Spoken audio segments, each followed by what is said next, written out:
అయిపోయింది. మూడో అధ్యాయం స్టార్ట్ చేయాలా ఇవాళ? అవును. ఓకే, రెడీయా?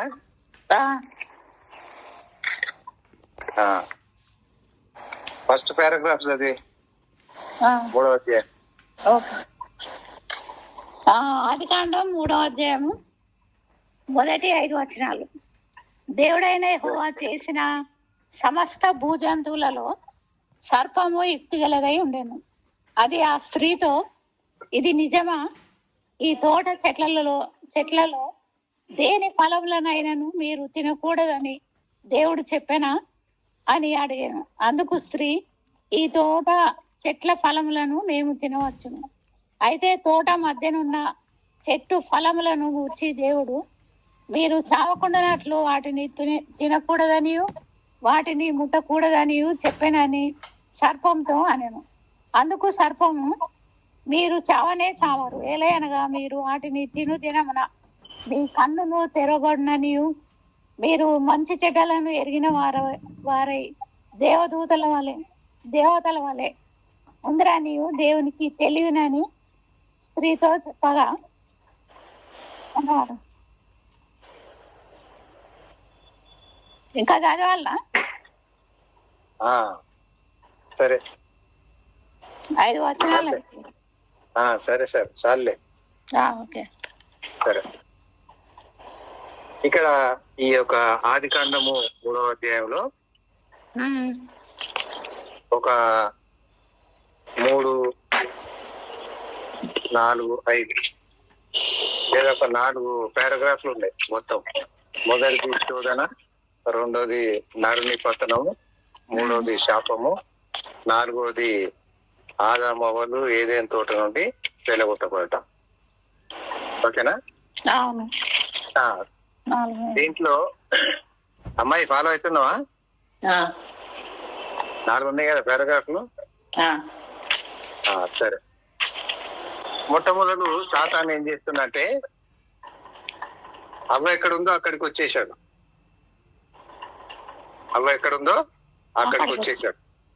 వచ్చేసి చాలా యుక్తి గలది అని అంటాడు.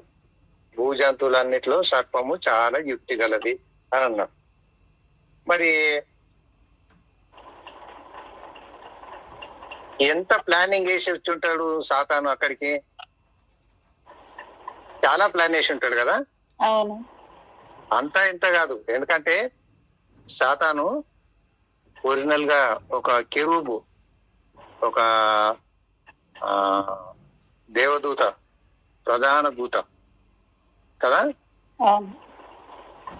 ఏమైనా అర్థమవుతుందా? అనుమానం వస్తుందా? అమ్మాయి, అనుమానం ఏం లేదు.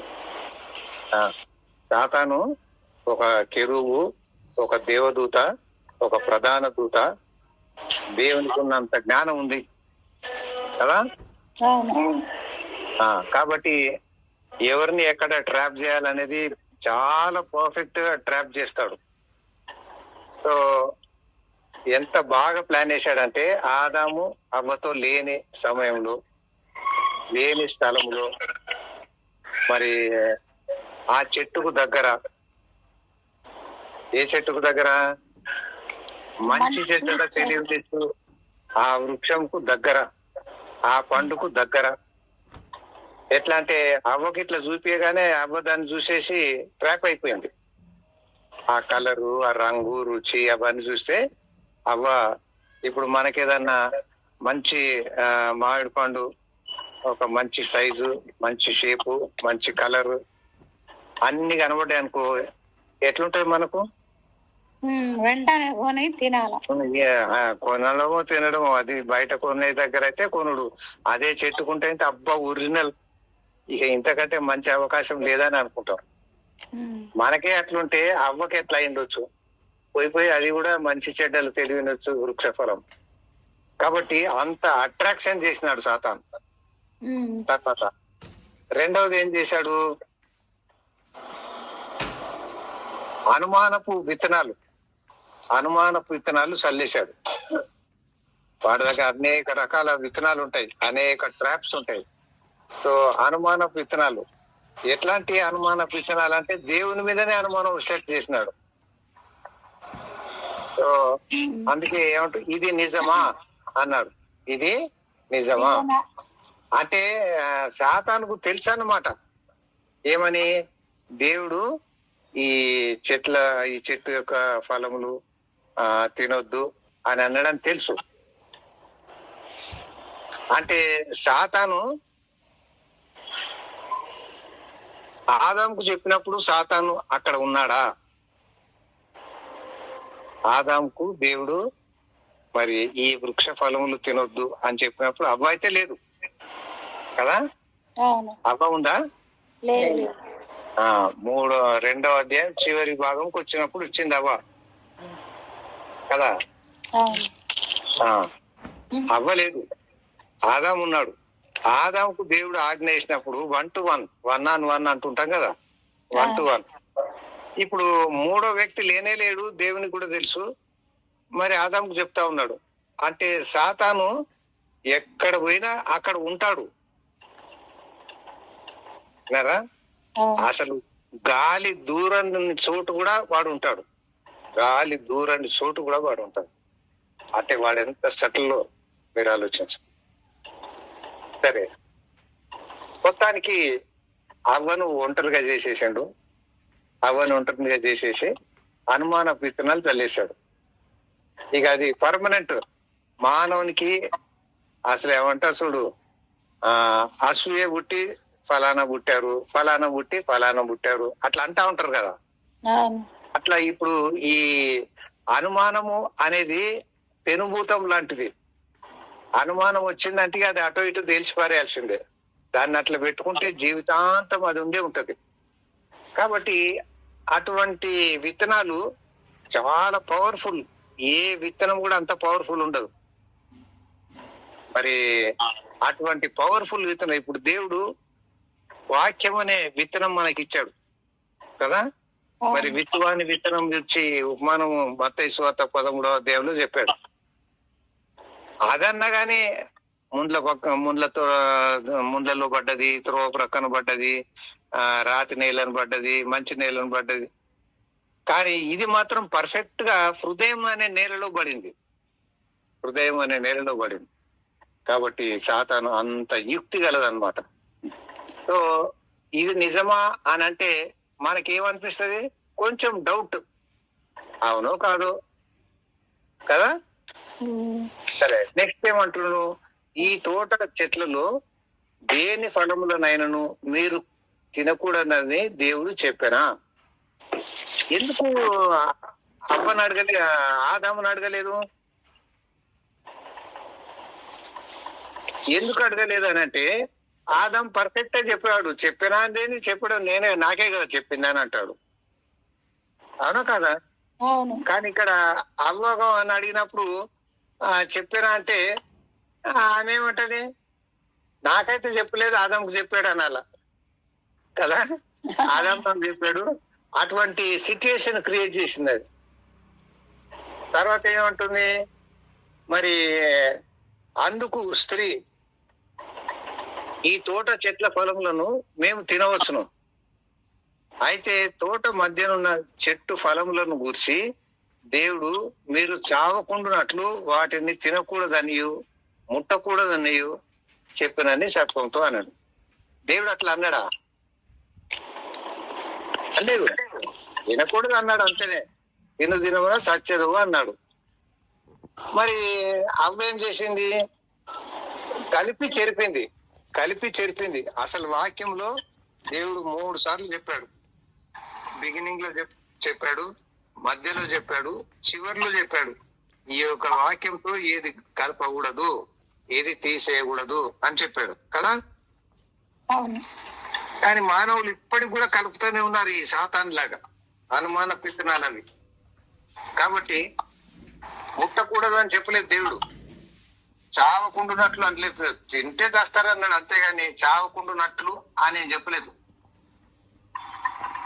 నెక్స్ట్ 4th వచనం, అందుకు సర్పము మీరు చావనే చావరు. ఇది ఇంకొక పెద్ద పరీక్ష. ఇప్పుడు చావు అనేది అవ్వకు బాగా అర్థం కాలేదు. ఆదంకు అర్థమైతే అయి ఉండొచ్చు. చావు అది తింటే చావు అనేది ఎట్లా అర్థం చేసుకుంటే మంచిది?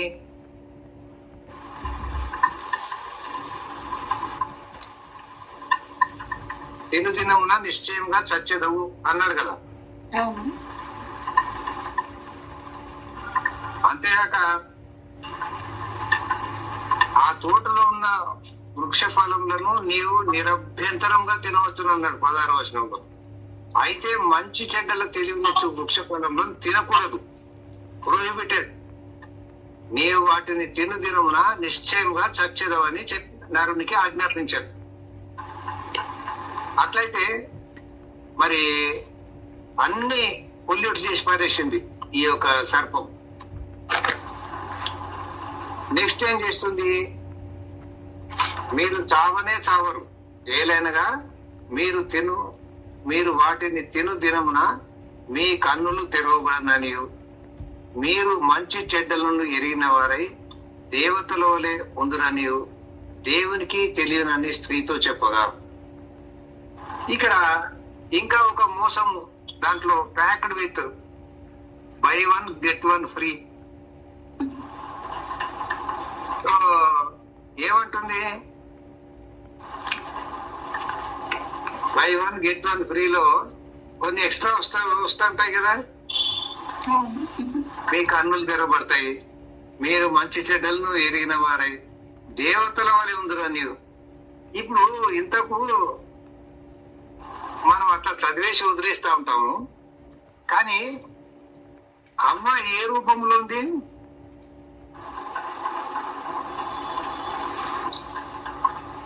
తెలియదు మరి. ఆదాం ఏ రూపంలో ఉన్నాడు? తెలియదు. ఉందిగా చెట్టు దాంట్లో. అంటే దేవుని రూపంలో ఉన్నట్టు, అంటే దేవుడు తన రూపంలో చేసి, మరి దేవుడు ఏ రూపంలో? 26వ వచనం మొదటి అధ్యాయము 27. దేవుడు తన స్వరూపమందు నరుని సృజించను. దేవుని స్వరూపమందు అని సృజించను కదా. అంటే ఏం రూపంలో ఉన్నాడు? దేవుని రూపంలో. దేవుని రూపం బెటరా? సాతాను చెప్పింది మరి దేవతల వల్లే ఉంటే బాగుంటారా? దేవునిలా ఉండాలి. ఇదే ఈ సాతాను చెప్పింది. అంటే ఏది హయ్యర్ లెవెల్లో ఉంది, ఏది మంచి లెవెల్లో ఉంది? దేవతల వల్లే ఉంటే బాగుంటుందా? దేవుని వల్లే ఉంటే బాగుంటుంది. మరి దేవతల వల్లే ఉంటారు అని అంటే అవ్వకి ఎందుకు ఆశ పుట్టింది? మైండ్ పని చేయలేదు. ఏమైందంటే ఇప్పుడు మనం పామును కప్పను ఊహించుకుందాం. మనకు చిన్నప్పుడు జనాలు చెప్పిన కథలు గుర్తున్నాయి కదా. పామును ఏమంటారు? హిప్నోటైజర్. పామును ఏమంటారు? హిప్నోటైజర్. విన్నారా ఎప్పుడన్నా? అట్లా అని వినలే. వినలే. అమ్మాయి నువ్వు విన్నావా? వినలేదు. అయ్యో, నేను అందరికి వినిపించిన మీకే వినిపించలేదా? సరే, హిప్నోటైజర్ అనేది ఇక్కడ నుండే స్టార్ట్ అయింది. హిప్నోటిజం అనేది మీకు తెలుసు కదా. తెలుసు. పాము ఏం చేస్తుందంటే కప్ప దగ్గర పోతుంది, కండ్లలో కండ్లు పెట్టి చూస్తుంది. ఇప్పుడు కప్పకి ఈజీ అవతలి దునికేసి పారిపోవచ్చు కదా. అది కండ్లలో కాళ్ళు పెట్టి చూసే లోట మైండ్ పాడైపోతుంది, దానికి మైండ్ బ్లాక్ అయిపోతుంది కప్పకు. అటు ఇటు ఎటన్నా పారిపోవచ్చు అది. అరే శత్రువు నన్ను మింగేస్తుందని దానికి తెలుసు కదా. ఎందుకు పారిపోదు?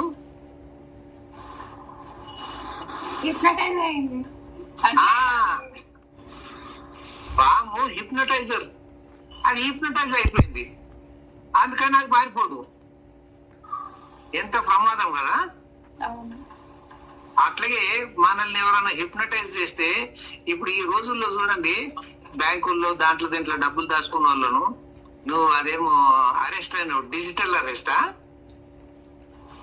డిజిటల్ అరెస్ట్, బుద్ధి లేదా? నిన్ను డిజిటల్ అరెస్ట్ చేసేసినాము, నువ్వు ఇంత అదిరా వచ్చేది ఉంది, ఇట్లా చేసినాము అట్లా చేసినాము, నువ్వు అయిపోయినావు, అందుకని నీ బ్యాంకులో ఉన్నది ఎన్కాష్ చేసి ఇది చెయ్యు అది చెయ్యు అని చెప్తానే ఉంటున్నాడు, ఇది వింటూనే ఉంటాడు, లాస్ట్ లో చేసే పెడతాడు, డబ్బులని పోయే ఉంటాయి కదా. కేసులు చాలా చదివేశాం కదా మనం. వాళ్ళు హిప్నటైజ్ అయిపోయారు. అది పాము తెలివి అన్నమాట. కొంతమంది అంటా ఉంటారు చూడు, ఏంద్రా సాగు తెలివి అది అంటా ఉంటారు, ఇది పాము తెలివి అన్నమాట. పాము హిప్నటైజర్. మీరు చావనే చావరు అనే లోపల అవ్వకు ఆశ పుట్టింది, ఇంకా చావకుండా ఉండడం అనేది ఎంత గొప్ప సంగతి. తర్వాత కన్నులు తెరవబడడం ఇంకెంత గొప్ప సంగతి. మంచి చెడ్డలను తెలిసిన వాళ్ళే ఉంటారు అనేది ఇంకా ఎంత గొప్ప సంగతి. దేవతల వలె ఉందంటే అబ్బా అబ్బా అబ్బా అనుకుని ఉంటాడు సాతాను, అవ్వ. మొత్తానికి ఇక అవ్వ చూడు, ఇక్కడ 6వ వచనంలో 3 శోధనలు వచ్చినాయి. శరీరాశ, నేత్రాశ, జీవకుటుంబం. విన్నారా ఎప్పుడన్నా? ఎక్కడుంది ఈ మాట?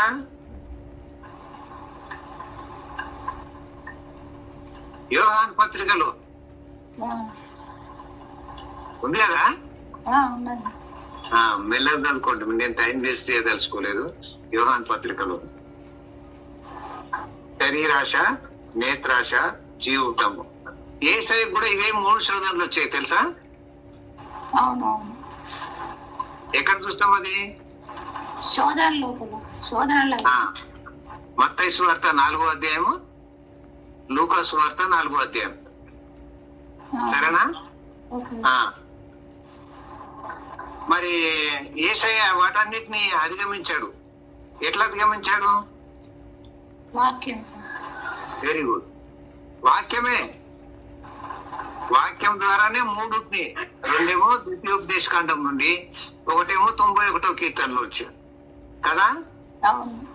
కాబట్టి దేవుడు మనకు వాక్యం ఇచ్చాడు, ఆ వాక్యం ద్వారా దాన్ని అధిగమించవచ్చు. అయితే ఈ స్త్రీకి 3 శోధనలు ఒకటేసారి వచ్చాయి కాబట్టి స్త్రీ బలహీన ఘటము అని అన్నాడు పేతురు. ఎందుకంటే పడిపోయింది. స్త్రీ ఏంటట? బలహీనమైన ఘటము. ఎందుకు పడిపోయింది? ఆదం పడిపోలేదు అని అన్నాడు. ఆదం పడిపోలేదు, స్త్రీ పడిపోయింది అని అన్నాడు. ఎందుకు? 3 శోధనలు ఒకటేసారి వచ్చాయి, ఆయన పడిపోయింది. మొట్టమొదటిది ఏంటంటే ఆహారమునకు మంచిది. ఏంటంట? ఆహారానికి చాలా మంచిది. ఇప్పుడు మనకు ఎవరికైనా కొంచెం ఆశలు ఎక్కువ ఉంటాయి అనుకో, మంచి తిండి పెడితే మనకి ఎట్లుంటది? ఏదో చికెన్ బిర్యానీ, మటన్ బిర్యానీ, లేకపోతే ఏదన్నా మంచి ఫ్రూట్ సలాడ్, మంచి ఐస్ క్రీము ఏదన్నా పెడితే భలేగా ఉంటది కదా. ఆహారం మంచిగా ఉంటదిరా అనే ఆశ అనేది వచ్చేస్తుంది కదా. ఆహారం చాలా మంచిది అంట. నెక్స్ట్ కళ్ళకు అందమైనది. ఇప్పుడు కళ్ళకు అందమైన ఈ లోకంలో మనకు చాలా కనబడతాయి కదా. అవి కనబడ్డప్పుడు మనకి ఏమైందనంటే ఒకసారి చూస్తే సరిపోదు, 2సారి చూడాలా, 3సారి చూడాలా, 4సారి చూడాలి. అదే లోకంలో అంటుంటారు అనమాట, లుక్రుద్దీన్ అంట. లుక్రుద్దీన్ అంటే ఆ చూపుతోనే పడిపోతారంట. లుక్ అంటే చూపు, అట్లా అంటుంటారు అనమాట. సరే, ఏదైతేనే ఉంది, చూడగానే లవ్ అట్ ఫస్ట్ సైట్ అంటుంటారు చూసావా, అట్లా ఇక కన్నులకు అందంగా కనిపించింది అనమాట. తాను మెచ్చింది రంభ అన్నారు లోకం కదా. 2 అయిపోయింది. 3వది వివేకమిచ్చు రమ్యమైనది. వివేకమిచ్చు రమ్యమైనది. కాబట్టి శరీరాశ ఆహారం, నేత్రాశ కన్నులకు అందమైంది, జీవపు డంబము వివేకమిచ్చు రమ్యమైంది. అది కాబట్టి ఈ శోధనలు అన్ని వచ్చేలో ఒకట అసలు ఇంకేందంట చూడడము, ఒకటి తెంపుకొని తినడమే మంచిది అనే లెవెల్కి వెళ్ళిపోయింది. అంతేకాక తిన్న తర్వాత కూడా ఆమె ఇంకా ట్రాన్స్ నుంచి బయటపడలే. ఆమె అనుకుంటుంది, అబ్బా నేనేదో సాధించినా ఆదాం గారికి కూడా ఈ ఫుడ్ తినిపిస్తే ఇంకెంత బాగుంటుందో. పోయింది, తీసుకుపోయింది, ఇచ్చింది, ఆదాం తినేశాడు. చూసావా? కానీ జనాలు ఇంకా దీని మీద ప్రసంగం చేసేటోళ్ళే ఏమి అంటారంటే, ఆదాంకి అర్థమైపోయిందంట అవ్వ పడిపోయింది అని. అవ్వ పడిపోయింది, చావుకు లోనైపోయింది, ఇంకా చేసేది ఏం లేదు, దేవుడు మంచోడు, ఇక నేను కూడా పడిపోతే ఇద్దరిని కలిసి ఒకటేసారి విమోచిస్తాడు అని అనుకుంటాట. ఇంకా ఏమంటారు అంటే, అసలు ఆదాము త్యాగం చేసిండు, అది దానికి అది యేసుక్రీస్తు కాక సంఘాని కొరకు ఎట్లా త్యాగం చేసిందో దానికి ఇది ముంగుర్తు అని కూడా చెప్పేస్తారు. భలే ఉంటాయి లే ప్రసంగాలు. ఇది రాంగా రైట్ ఇంతకి ఈ ప్రసంగాలు ఇట్లా చేస్తే భలే ఉంటుందా, బాగుండదా? ఒక్కోసారి బాగానే ఉంటది, ఒక్కోసారి బాగానే ఉంటది. అన్ని తెలుసుకున్నాక బాగుండదు. ఇదేం ప్రసంగం రా దేవుడా, మేము చచ్చిపోతుంది అందరు కలిసి మమ్మల్ని దావగొట్టి చెప్పేవానికి వినేవాడు లోకం అంటే ఇదే అన్నమాట. చెప్పేవానికి వినేవాడు లోకం అంట. అది ఏది చెప్తే అదే రైట్. సరే, మొత్తానికి ఏమంటుండ్రు ఎవరు? సరే, మొత్తానికి భర్తకి ఇచ్చేసింది, భర్త త్యాగం చేసింది అన్నారు. వాళ్ళు తినేసినారు, ఇద్దరు కలిసి తిన్నాక 7వ వచనంకి వచ్చే ఒకట వాళ్ళు దిగంబర్లు, వారిద్దరి కన్నులు తెరవబడ్డాయి, వాళ్ళు దిగంబర్లు. ఇప్పుడు కన్నుల గురించి శరీరాశ, నేత్రాశ ఒకటి అయిపోయింది. కానీ రివర్స్ లో ఏమైపోయింది? దిగంబర్లు అని తెలిసింది. దిగంబర్ల అంటే ఏం పోయింది? లోకంగా వాళ్ళిద్దరే కదా ఉన్నది. వాళ్ళు దిగంబర్లు ఉంటేమి, వస్త్రాలు వేసుకొని ఉంటే ఏముంది? ఎవరన్నా చూసి ఎవరన్నా అంటుండ్రా వీళ్ళు దిగంబర్లు ఉన్నారని? అసలు చూడడానికే ఎవరు లేరు కదా. అంటే సాతాను వాళ్ళ కళ్ళు తెరవబడితే ఆ శోధన ఎంత దూరం తీసుకుపోయాడో వాళ్ళకు భయం కూడా పుట్టించాడు.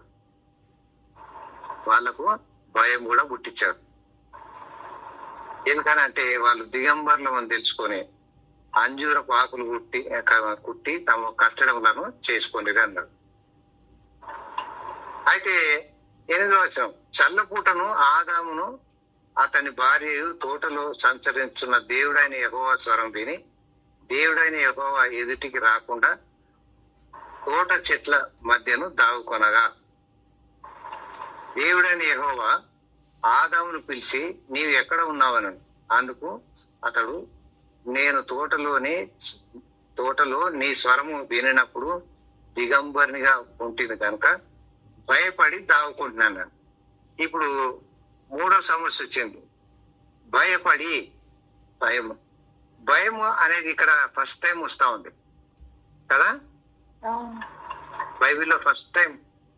ఈ ఫస్ట్ టైం అనే దానికి నేను ఒక ఎక్స్ప్లెనేటరీ నోట్ ఇచ్చాను, మీకు ఏమైనా గుర్తుందో లేదో. ఫస్ట్ అకరెన్స్ లా అనేది ఒక లా ఉంది.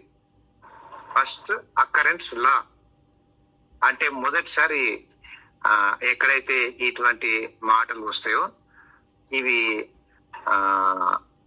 విత్తనము,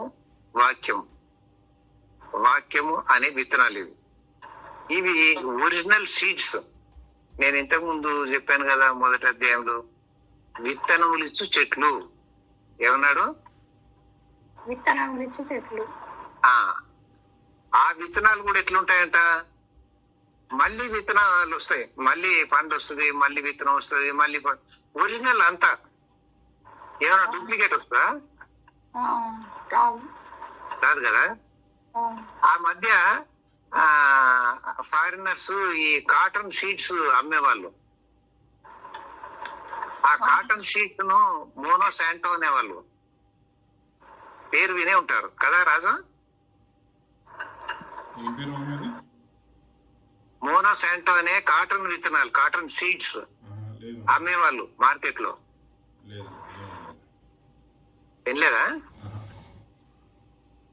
వాటి స్పెషాలిటీ ఏంటంటే అవి ఒక్కసారి విత్తనం వేస్తే ఆ విత్తనంకు పంట వస్తుంది బియాండ్ డౌట్.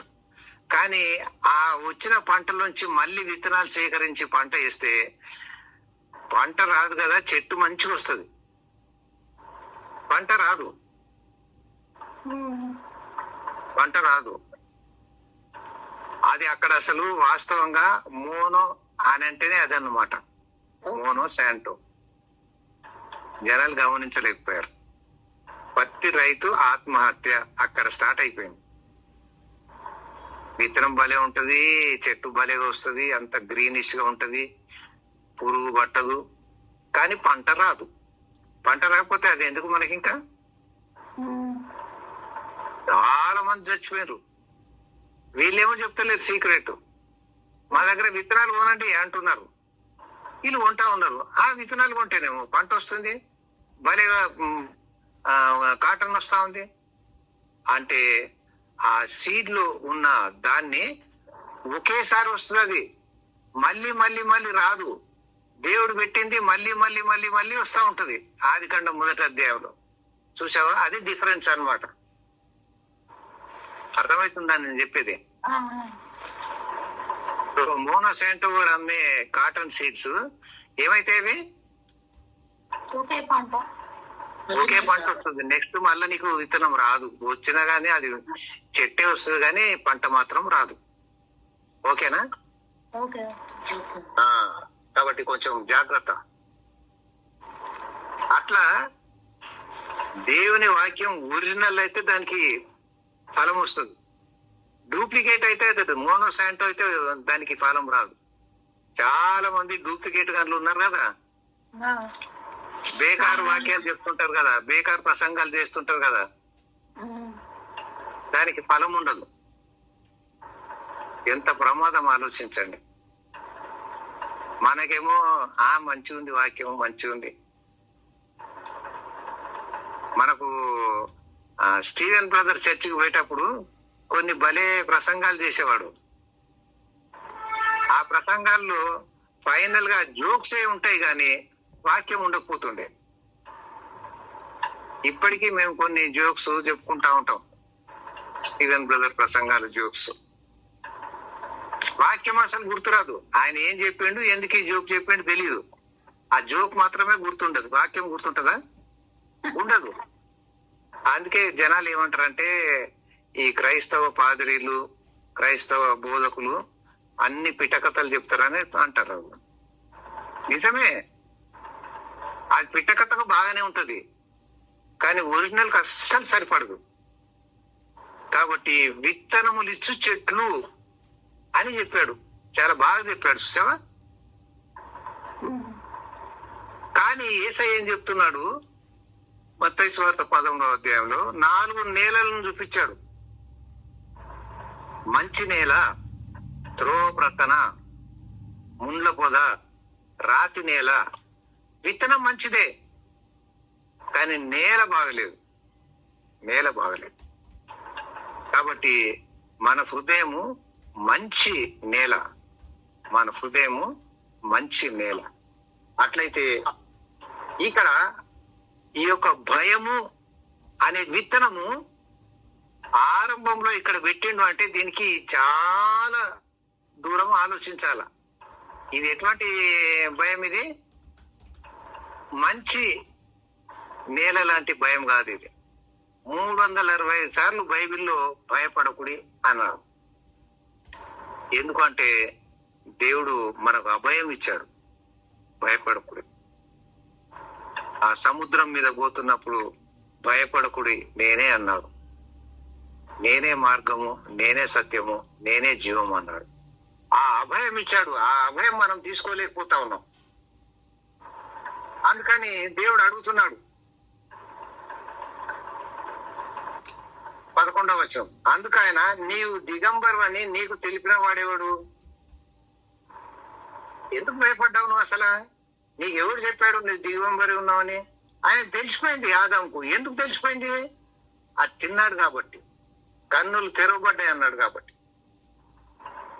కాబట్టి శరీరానుసారమైన కన్నులు తెరవబడ్డాయి, ఆత్మానుసారమైన కన్నులు మూయబడ్డాయి.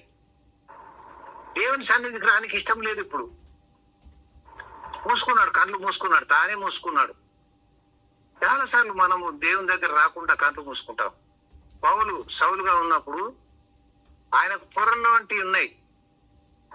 క్రైస్తవ్యానికి విరోధంగా పనిచేస్తా ఉన్నాడు. అపోస్తల కార్యం 9వ అధ్యాయం. అన్నయ్య ప్రార్థన చేశాడు, పొరల వంటివి రాలిపోయినాయి. ఇప్పుడు ఆయనకు ఆత్మీయ నేత్రాలు తెరవబడ్డాయి. ఆత్మీయ నేత్రాలు తెరవబడ్డాయి. గెహాజీకి కనబడట్లేదు, ఎలీషా కనబడింది, గెహాజీ కనబడట్లేదు. దేవావేని కన్నులు తెరువు అంటే దేవుడు తెరిచాడు, వాడికి అంత కనబడింది అప్పుడు. సో కన్నులు తెరవబట.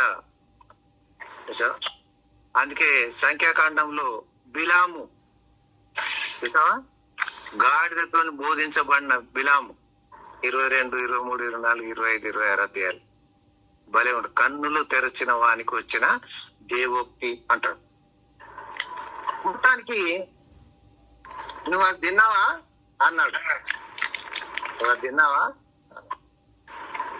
ఇంకా అక్కడ నుండి స్టార్ట్ ఆఫ్ ద రేస్ అని అంటూ ఉంటారు. స్టార్ట్ ఆఫ్ ద రేస్ అంటే తప్పు చేశారు. ఇంకా అక్కడ నుండి దేవుడు జడ్జిమెంట్ రికార్డింగ్ చేశాడు అనమాట. జడ్జిమెంట్ రికార్డింగ్ చేశాడు. ఇక ఇప్పుడు అందరినీ ఆయన సూపర్ జడ్జిగా పిలిచాడు. మొదలు ఎందుకమ్మా, ఎందుకు తిన్నావు ఆదాము అన్నాడు. ఇదిగో నువ్వు ఇచ్చిన స్త్రీనే అన్నాడు. ఏమ్మా అడిగాడు. ఇదిగో ఆ సాతాను గాడు నన్ను మోసం చేశాడు అన్నాడు. తర్వాత ముగ్గురిని అడిగేశాడు. అడిగేసి శాపం పెట్టేశాడు దేవుడు. సో శాపము అనే పారాగ్రాఫ్ వచ్చేసాం మనం కదా. కానీ శాపంలోనే ఆయన దీవెన కూడా పెట్టాడు. మీరు గమనించారా? 15వ వచనము మరి ఒక వాగ్దానము అని మీరు ఎప్పుడన్నా గమనించారా? ఇది చదవండి ఒకసారి. 15వ వచనం 3:15. మరియు నీకును స్త్రీకిని నీ సంతానమునకును ఆమె సంతానమునకును వైరము కలగజేసదను. అది నిన్ను తల మీద కొట్టును, నీవు దానిని మడిమె మీద కొట్టుదు అని చెప్పాను. ఎప్పుడన్నా చదివిండ్రా ఇది? చాలా సార్లు. ఏంటంట ఇది? అంటే స్త్రీ సంతానానికి సర్వం సంతానానికి వైరం.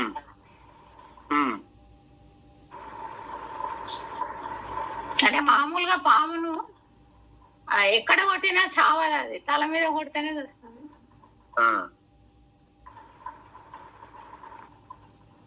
అది అంటే పాము కాబట్టి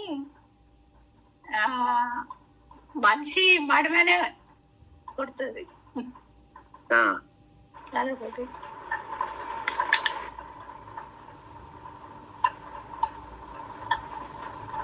ఇంకా ఏం రాజు?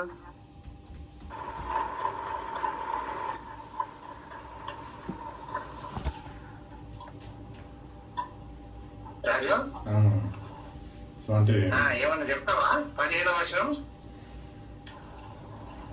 అర్థమైంది. అయితే పెద్దగా చెప్పినట్టే, కాకపోతే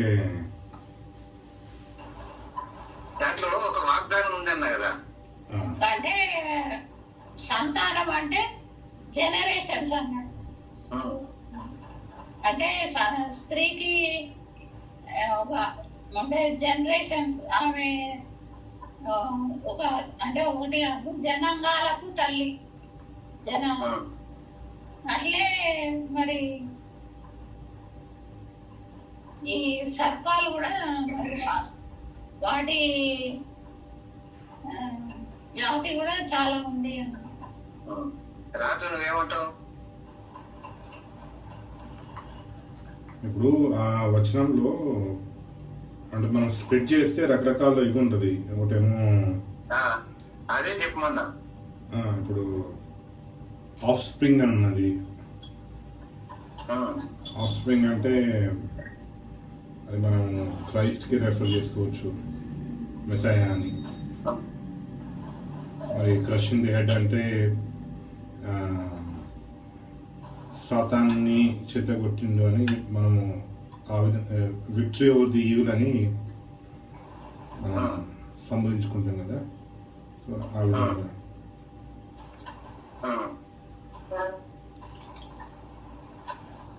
ఇంకా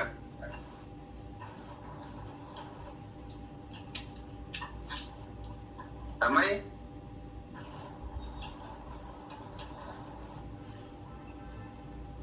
అమ్మాయి ఏం అర్థం చేసుకుంటాం మనము? ఎట్లా అర్థం చేసుకుంటే మంచిది? వీళ్ళిద్దరు చెప్పింది మాత్రం నో మార్క్స్, ఏం మార్కులు పడలేదు. మళ్ళీ అదే చెప్పి నువ్వు 0 మార్క్స్ సంపాదించావు.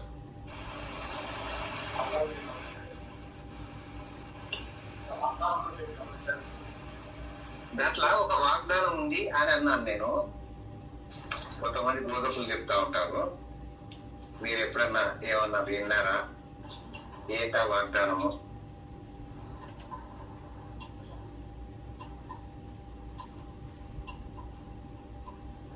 తెలియకపోతే వదిలేద్దాం. అంటే శత్రుత్వం.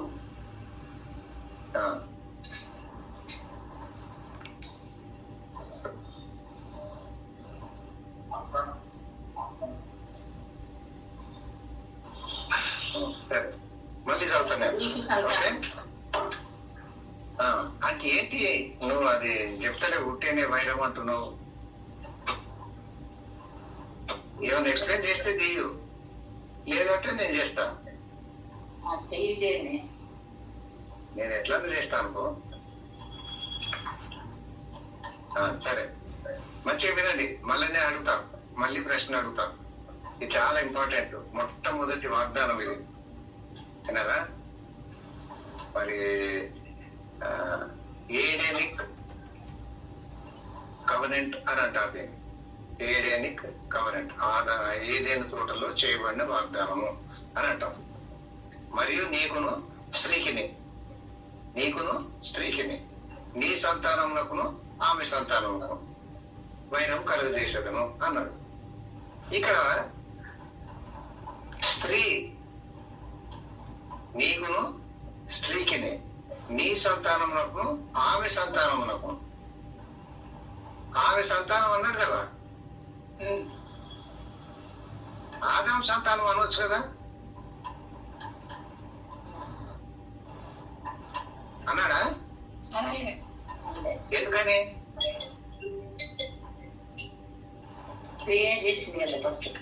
విషయం ఏంటంటే ఇప్పుడు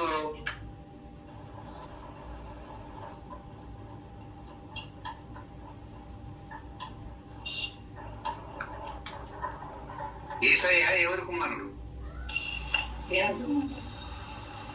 దేవుని కుమారుడు అంతేనా? డౌట్ ఏం పడకు, కరెక్టే చెప్పినావు. దేవుని కుమారుడు. యోసేపు కుమారుడా? దేవుని కుమారుడు. యోసేపు కుమారుడు అంటే ఏమైంది? యోసేపు కుమారుడు అంటే ఏమైంది? అంటే వాళ్ళు ఇహలోకంగా తల్లిదండ్రులే కాబట్టి, అంటే ఇహలోకంగా తల్లిదండ్రులు కాబట్టి తల్లిదండ్రులు మాత్రమే ఇహలోకంగా. కానీ నిజానికి దేవుని కుమారుడు ఆయన. అట్లా కాదు, యోసేపు పుట్టాడా? పుట్టలేదు. అది ఒకటే చెప్పాలి బస్. ఆ, యోసేపు కుమారుడు కాదు ఆయన, అవును. అవునా? అవును.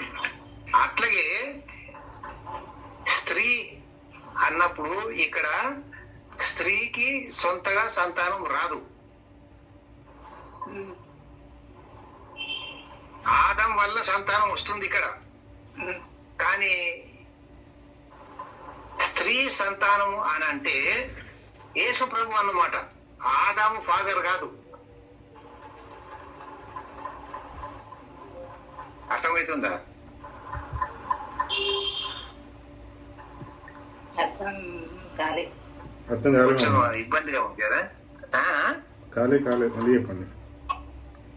ఆ, ఇప్పుడు ఆదాంకు పుట్టలేదు, అవ్వకు పుట్టాడు స్త్రీ సంతానం.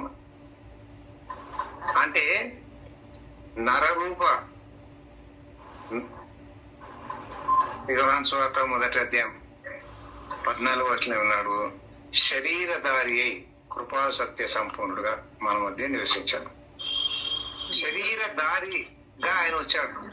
నీవు నాకు ఒక గుడారము అనే శరీరము అనుగ్రహించావు అంటాడు. అది యోసేపు సంతానం కాదు, ఆదం సంతానం, అంతకంటే కాదు. ఇప్పుడు గాబ్రియేల్ దూత మరియమ్మకి ఏం వాగ్దానం చేశాడు?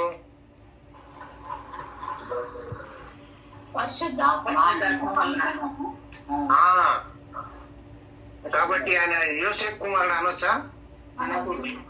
అనకూడదు. అట్లాగే ఇప్పుడు అవ్వకు పుట్టే ఆ కుమారుడు శరీరానుసారమైన కుమారుడు కాదు. అవ్వ అనే ఈ సంబోధన మరియమ్మకు ముంగుర్తు. ఏంటది? ఆ స్త్రీ సంతానం అంటే అదన్నమాట. మరియు నీకును స్త్రీకిని, నీ సంతానమునకును స్త్రీ సంతానమునకు అన్నాడు. ఇప్పుడు బాప్తిసం ఇచ్చి యోహాను ఏమన్నాడు? సర్ప సంతానమా అన్నాడు. అన్నాడా లేదా? యేసయ్య కూడా అన్నాడు సర్ప సంతానం అన్నాడా లేదా? అదన్నమాట. ఇప్పుడు దేవుని సంతానము సర్ప సంతానం. అర్థమైందా? అంటే యేసయ్య స్త్రీ ద్వారా ఈ లోకముకు వస్తాడు అనేది వాగ్దానం. నీ సంతానము స్త్రీ సంతానము అంటే స్త్రీ సంతానం క్రీస్తు, అది వాగ్దానం. కొంచెం అర్థం చేసుకొని ప్రయత్నం చేస్తా ఉండండి.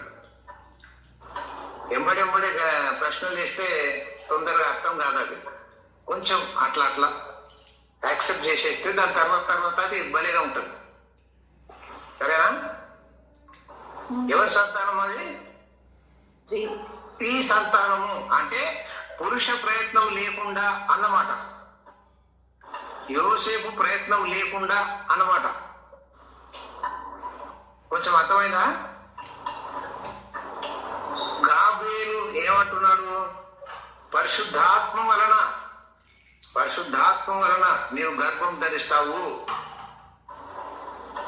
పరిశుద్ధాత్మ వలన గర్భం ధరించే ఆ శిశువు క్రీస్తు. ఏలైనగా ఆయన పేరు యేసు క్రీస్తు. రక్షించుటకు అభిషేకము పొందినవాడు. శరీరధారి. శరీరావతారం అనకూడదు, ఇంతకుముందు చెప్పే ఉంటాము. శరీరావతారము అనకూడదు, శరీరధారి అనాల. శరీరమును ధరించుకొని వచ్చినవాడు. ఓకేనా? కాబట్టి వాగ్దానం ఏంటి? స్త్రీ సంతానము. స్త్రీ సంతానము అంటే పురుష ప్రయత్నం లేకుండా, యోసేపు ప్రమేయం లేకుండా మరియమ్మ గర్భం ధరించింది పరిశుద్ధాత్మ వలన. అది వాగ్దానం. యేసయ్య రాబోతున్నాడు, విమోచించబోతున్నాడు అన్నమాట. నెక్స్ట్, నీ సంతానముకు ఆమె సంతానముకు వైరం. అంటే ఈ సర్ప సంతానానికి యేసయ్య సంతానానికి ఎప్పటికీ, అంటే సాతాను సంతానము యేసయ్య సంతానం అన్నమాట. అందుకే బాప్తిస్మం ఇచ్చే యోహాను గాని యేసయ్య గాని సర్ప సంతానమా అన్నాడు. ఎవరైతే మరి దేవునికి విరోధంగా మాట్లాడుతున్నారో వాళ్ళు సర్ప సంతానము అన్నాడు. ఇందాక చిట్టే అమ్మాయి చెప్పింది కదా, అది నిన్ను తల మీద కొట్టును, నీవు దానిని మడిమ మీద కొట్టు అని చెప్పిన అన్నాడు కదా. మడిమనే దానికి అందుబాటులో ఉంటది. సాతాను సర్పానికి మడిమనే అందుబాటులో ఉంటది, అది తక్కువని కొట్టేస్తుంది. మరి తల మీద కొట్టును అని అంటే యేసయ్య మరి కల్వరి శిలువలో సాతాను తలను చితక దొక్కాడు అన్నాడు. అట్లాగే మానవుడు కూడా సాతాను తలను చితక దొక్కుతాడు అన్నాడు. అంటే క్రీస్తు చేసిన ఆ ఆధిక్యత మానవునికి వస్తుంది అన్నమాట. ఓకే, యేసయ్య దొక్కాడంటే మనం దొక్కినట్టే, మనం దొక్కినట్టే యేసయ్య దొక్కినట్టే. అంత లేదు కానీ యేసయ్య దొక్కాడు కాబట్టి మనం దొక్కినట్టు. ఓకేనా? అది వాగ్దానం. ఇది చాలా చాలా చాలా చాలా ఇంపార్టెంట్. మొట్టమొదటి వాగ్దానం బైబిల్లో ఇదే. దీన్ని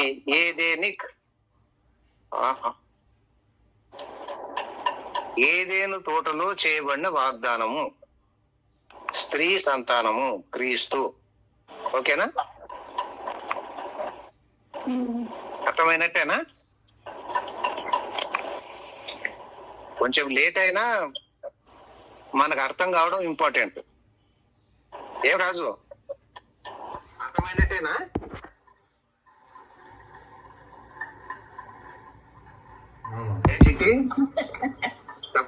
అంటే కొద్దిగా కొంచెం టైం స్పెండ్ చేస్తే అర్థమవుతుంది. కొద్దిగా అయితే అంటే మీరేం చెప్తారంటే క్లారిటీ వచ్చింది. ఇప్పుడు 3 రకాలుగా చెప్పాను కదా. ఆదాము సంతానము కాదు, అది ఆదాము సంతానం. స్త్రీ అని అన్నాడు కాబట్టి ఆదాము సంతానం కాదు. అంటే ఏంటి? పురుష ప్రయత్నం లేకుండా పుట్టేది అని అన్నమాట. అదే యోసేపు సంతానం కాదు, అది పరిశుద్ధాత్మ వలన అని చెప్పుకొచ్చాను కదా. కాబట్టి యేసయ్య పరిశుద్ధాత్మ వలన కన్యక గర్భంలో పుట్టాడు. అందుకే దాన్ని 1 పేతురు పత్రిక 1వ అధ్యాయం 19వ వచనంలో అమూల్యమైన రక్తము అని పేతురు అనుకొచ్చాడు. ఆ రక్తంతోనే పాప విమోచన జరుగుద్ది. మిగతా ఏ రక్తమైనా గాని, ఇప్పుడు పశువులు పుడుతున్నాయనుకో, ఆ జీన్స్ వల్ల పుడుతున్నాయి కదా. మానవులు పుడుతున్నారు అనుకో, ఆ జీన్స్ వల్ల పుడతా ఉన్నారు కదా. మరి ఇప్పుడు మరియమ్మకు పుట్టింది ఆ జీన్స్ వల్ల కాదు కదా. అందుకే అది అమూల్యమైన రక్తం. అందుకే అది స్త్రీ సంతానము అన్నాడు. మామూలు రక్తం అయితే విమోచించలేరు, మామూలు రక్తం అయితే విమోచించలేరు, ఎవరు విమోచించలేరు. కీర్తన గ్రంథం అంటాడు, ఎవడు తన సహోదరుని విమోచించలేడు అని అంటాడు. అంటే క్రీస్తు ఒక్కడే విమోచించగలిగిన శక్తి గలవాడు. ఎందుకంటే ఆ రక్తము అమూల్యమైన రక్తము. ఆ రక్తాన్ని కల్వరి శిలువలో యేసయ్య చిందించాడు. ఆ రక్తంతోనే విమోచన. రక్తం చిందించకుండా పాప క్షమాపణ కలగదని సామాన్యంగా చెప్పవచ్చును. హెబ్రీ పత్రిక 9వ అధ్యాయం 22వ వచనం. అయితే ఆ రక్తం ఎటువంటి రక్తం ఉండాలా?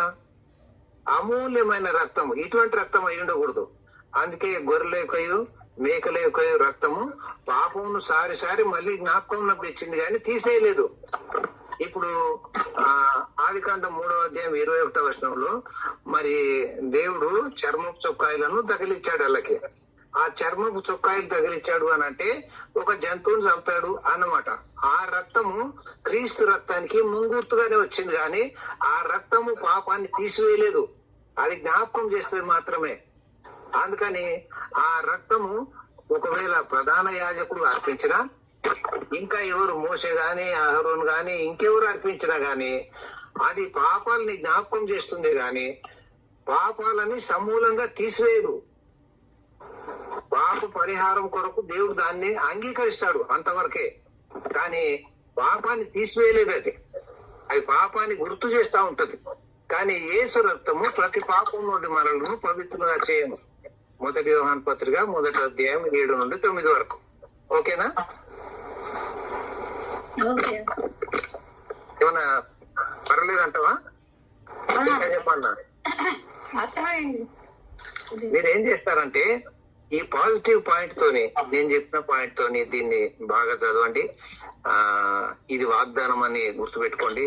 మీకు రాజు లాంటి వాళ్ళకు ఇంట్రెస్ట్ ఉంటే ఇంటర్నెట్ లో చదవండి.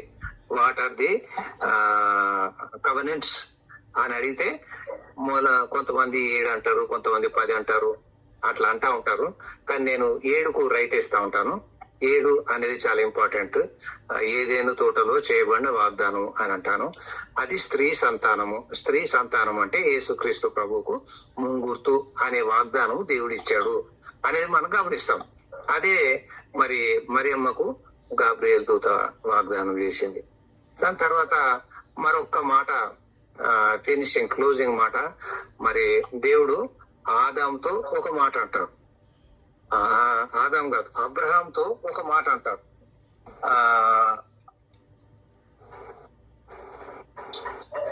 ఆదికాండము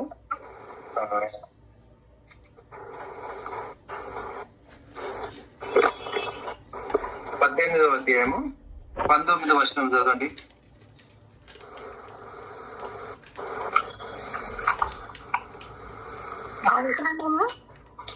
18వ అధ్యాయం 19వ వచనం.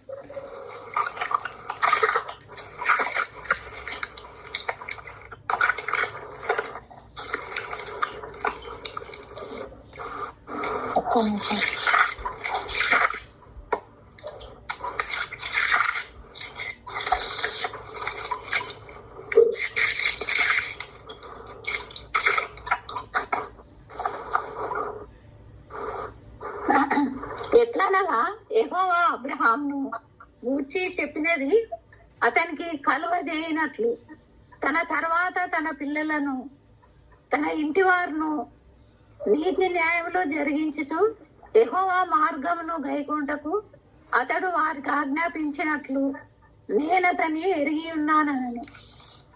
రైట్. ఇప్పుడు నేను అతనిని ఎరిగి ఉన్నాను అన్నాడు. ఓకేనా? అంటే ఏమైండొచ్చు? సరే, ఇంకో మాట పనిచేయాలి. మత్తయి సువార్త 1వ అధ్యాయం 25వ వచనం చదువు. మత్తయి సువార్త 1వ అధ్యాయం 25వ వచనం.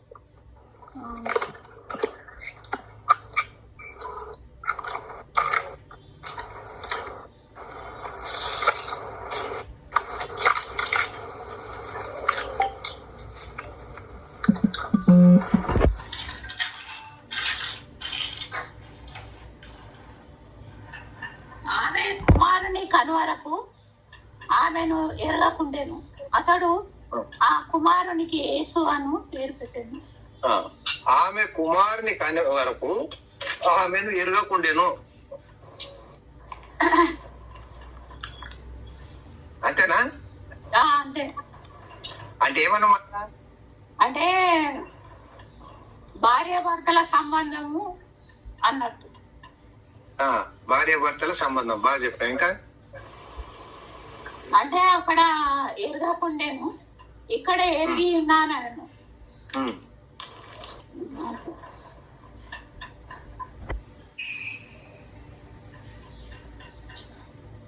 అంటే భార్యాభర్తలు వాళ్ళ దాంపత్యము ఫలభరితంగా ఉండాలంటే మత్తయి సువార్త 1:25.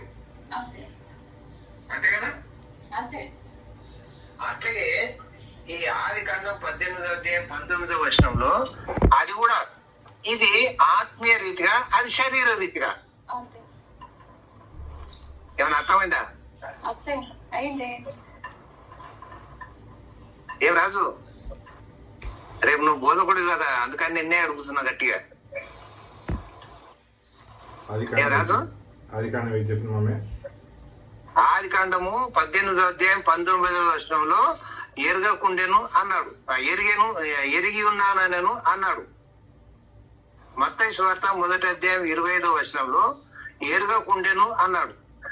అంటే భార్య భర్తలు ఫలభరితంగా ఉండుటకు, పిల్లలు కలగనికి భార్య భర్తలు ఒకరినొకరు ఎరుగుట అనేది మత్తయి సువార్త 1వ అధ్యాయం 25వ వచనంలో కనబడతా ఉంది. అది ఆది కాండం 18వ అధ్యాయం 19వ వచనంలో ఇది ఆత్మీయ రీతిగా అంటే ఏంటి, ఇప్పుడు రేపు అబ్రహాముకు పుట్టే సంతానము, కొద్ది సంతానము అబ్రహాముకు ఇస్సాకు పుట్టాడు కదా, ఇంకెవరు పుట్టారు? ఇస్మాయిల్ పుట్టాడు. ఇప్పుడు ఏమన్నాడు ఈ 19-18లో?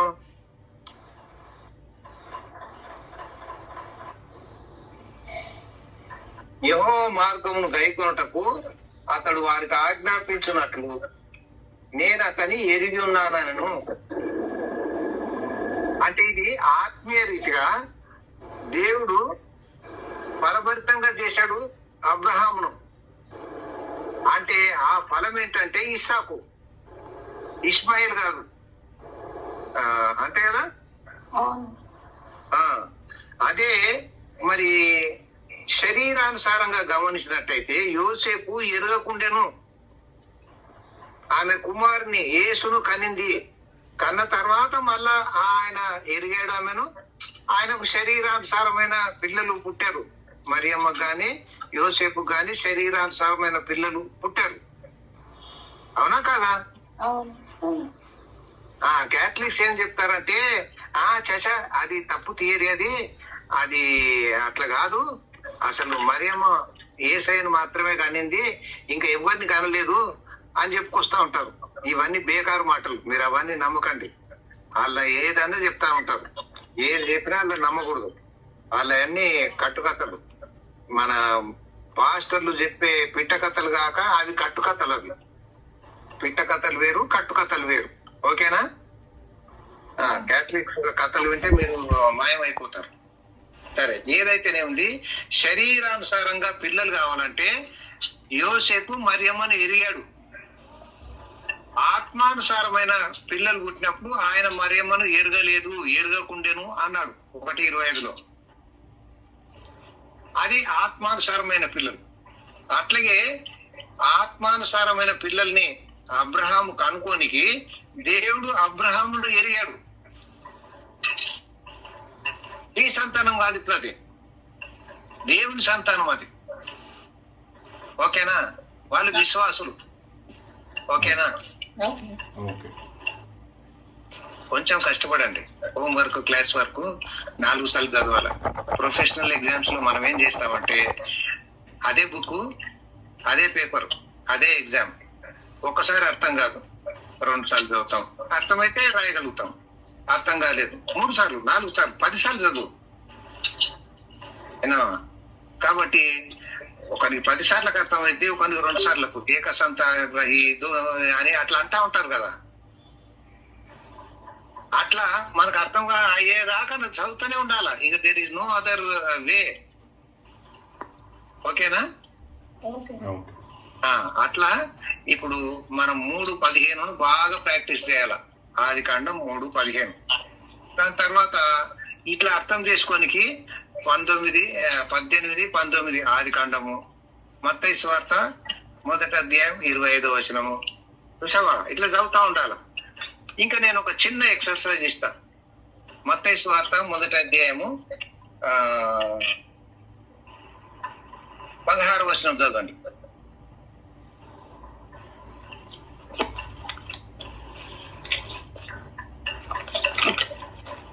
మత్తయి 1:16.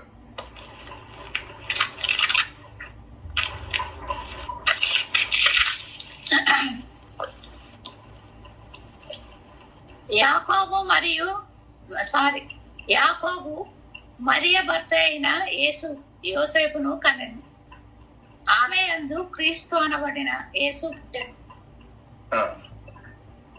ఏమన్నా అర్థమైందా? అర్థమైంది. ఏమర్థమైంది?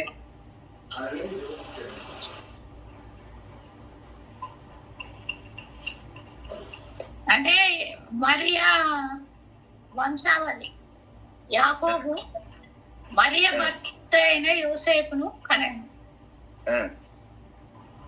ఆమె అందు క్రీస్తు అనబడిన యేసు పుట్ట. అంటే యోసేపుకు పుట్టెను అనకుండా మరియకు యేసు పుట్టెను అని. అంటే ఇప్పుడు ఇక్కడ భార్యాభర్తల సంబంధము చూపియలే. అదొకటి. ఇంకా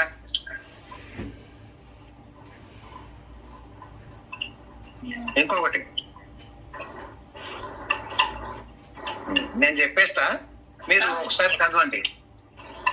మీరేం చేస్తారంటే మత్తయి సువార్త 1వ అధ్యాయం 1 నుండి 16వ వచనం వరకు ఒకసారి 2 సార్లు చదవండి. నేను చెప్పింది కరెక్టా కాదా మీరు కన్ఫర్మ్ చేయండి. నేను చెప్తా, మీకు ఆన్సర్ చెప్పేస్తా ఇప్పుడు. ఓకేనా? ఇక్కడ మొదటి నుండి ఏమన్నాడంటే అబ్రహాము ఇస్సాకును కానను, ఇస్సాకు యాకోబును కానను, యాకోబు యూదాను కానను, కానను యూదా తామరను, పెరెసును, జర అన్ని కనెను కనెను కనెను కనెను కనెను అంతా కననే. కానీ 16వ వచనంకి వచ్చిన తర్వాత క్రీస్తు పుట్టెను అన్నాడు. ఏమంట? క్రీస్తు పుట్టెను అంటే మరియమ్మ కనలేదు. మరియమ్మ కన్నదా? అక్కడ రాయలేదు కన్నది. ఆయన రాసిందా? అంటే ఏమన్నమాట?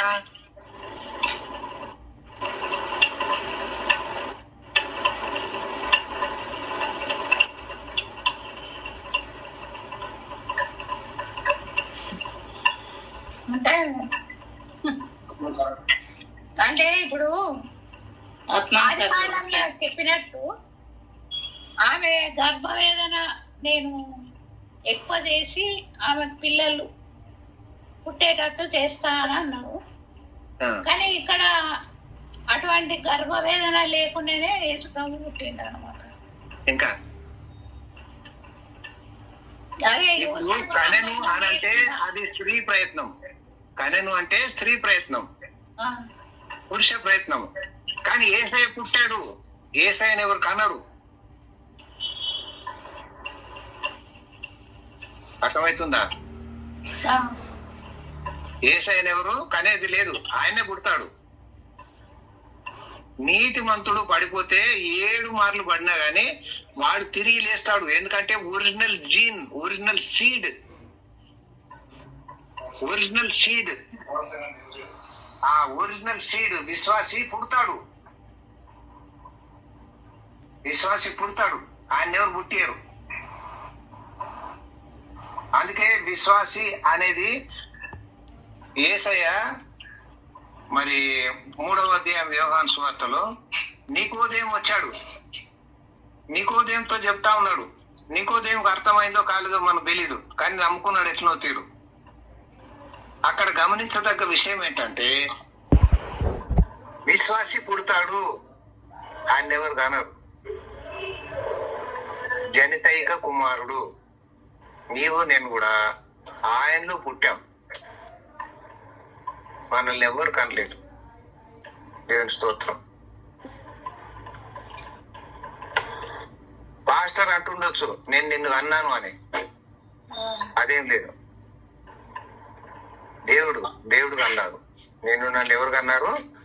దేవుడు అన్నాడు. విశ్వాసిగా నిన్ను నన్ను వినుట వలన విశ్వాసం, వినుట అనేది క్రీస్తును గురించిన వాక్యం. రోమపత్రిక 10వ అధ్యాయం 17వ వచనం. ఓకేనా?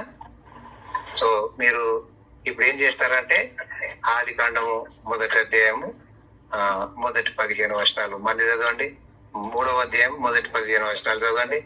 అట్లాగే 18వ అధ్యాయం 19వ వచనం చదవండి. మత్తయి సువార్త 1వ అధ్యాయం 1 నుండి 16 ప్రత్యేకంగా చదవండి. 25 మళ్ళీ చదవండి.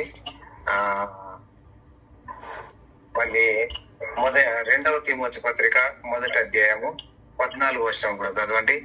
ఇవన్నీ చదివితే మీకు కొన్ని విషయాలు పరిశుద్ధాత్మ దేవుడు అందుబాటులోకి తీసుకొస్తాడు. సో ఇంకా నేను ఈ 3వ అధ్యాయంలో చాలా చెప్పాల్సినవి ఉన్నాయి 15 వచనాల్లో. కానీ ఇవన్నీ అయిపోయిన తర్వాత మళ్ళీ ఇప్పుడు డయానా వచ్చుద్ది, గున్నా వస్తాడు. వాళ్ళు వచ్చినప్పుడు మళ్ళీ నేను రిపీట్ చేస్తాను. వాళ్ళు వచ్చే వారం వస్తే రిపీట్ అవుతుంది, రాకపోతే నెక్స్ట్ కంటిన్యూ చేస్తాను. వాళ్ళు వచ్చినప్పుడు మళ్ళీ రిపీట్ చేస్తా ఇది, ఎందుకంటే వాళ్ళు మిస్ కావద్దు అనేది నా భావం. ఓకేనా? ఓకే. అప్పుడు మీకు క్లాస్ వర్క్, హోంవర్క్ ఎంత చేశారో దీన్ని బట్టి అక్కడ మీకు మార్కులు పడతాయి. మీకు మార్కులు పడకుండా చేసుకుంటే అది మీ ఇష్టం, కానీ మాత్రం ఇది చాలా బాగా అర్థమైతేనే మంచిది. అర్థం కాకుండా ఉంటే అర్థం కాని చదువు వ్యర్థం అయిపోతుంది. నాకు చాలా బాధ అయిపోతుంది. ఇవాళ లేట్ అయింది కాబట్టి దాన్ని మేకప్ చేయడానికి నేను ఎక్కువ టైం తీసుకున్నాను. ఏదైతేనేముంది, ఏమన్నా ప్రార్థన అంశాలు ఉంటే చెప్పండి. మీకు టైం కొంత లాస్ అయినా ఫైనల్ గా లాస్ కాకుండా చేశాను. ఓకేనా? రైట్. ప్రార్థన అంశాలు